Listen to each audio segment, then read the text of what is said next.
So Teresa, if I look at this plot, I haven't got anywhere near as much stalkspill in it, which is one of the major weeds we have on a dryland farm, and my subclover's surviving. So what did we spray in this one that looks pretty good? So this one was treated with a herbicide called Basagran. Its main active ingredient is bentazon. It doesn't normally do quite so well under cold temperatures, but it was about a soil temperature of 5 to 7 degrees when we sprayed, and it's taken out all of the stalkspill in the plots. It hasn't worked against our speedwell, as you can see here, and its action on the chickweed is quite a bit slower than it has been on the stalkspill, but it's still gotten a lot of control, and it's allowed the subclover to come away and take off. So when you sprayed this initially, how big were the subclover plants? The subclover plants were only at the 1 to 2 leaf stage. So only a couple of trifoliate leaves? Yeah. Okay, so we sprayed Basagran when it was cold, which is not ideal with Basagran, but we got a good kill of stalkspill. Now a lot of farmers will be quite pleased to hear about that, because stalkspill is one of those that's quite difficult to deal with. But a bit of speedwell, which is probably not as bad and not as much of an issue in a plot as it would be if this was plastered with stalkspill. So Basagran at this stage we're thinking looks pretty good. Yeah, we'll just have to wait and see what it means in terms of yield. Great, thank you.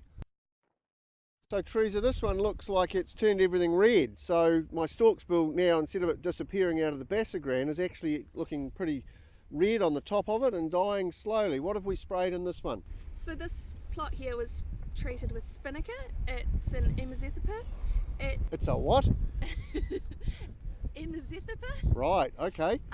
It's an ALS inhibiting herbicide, so it prevents the plants from producing amino acids to grow, and stops them from being able to photosynthesize eventually. So that's why they're not green anymore? Yes, so this is typical of a weed treated with Spinnaker. They turn red, and once they're red they start to die. So being a lucerne man, I'm quite familiar with Spinnaker because we use it on lucerne quite a bit. What's your verdict here for the subclover? Are you happy with it on subclover or not? So far what we've seen is that Spinnaker can have quite a different effect across subclover cultivars.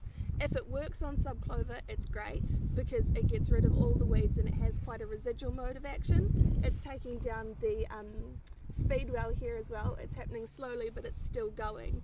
And as long as these subclovers manage to come back and actually produce, it'll be great. So we've had a bit of a knockdown kick on the subclovers, but I can see subclover in the drill row that you've got there, so it's obviously survived and come back. Not looking quite as strong as it did with the Basagran, but you've got all of these weeds pretty well taken care of. You've got the speedwell this time slowed up a bit, which we didn't have with the Basagran. Is that the main difference? Yeah. And I can't see much shepherd's purse, so did we get the shepherd's purse as well? It all out. So shepherd's purse and stalkspill gone. Check this a little bit, check the subclover a little bit, and we'll just see what the spring does. Watch this space. Yep. Great, thank you.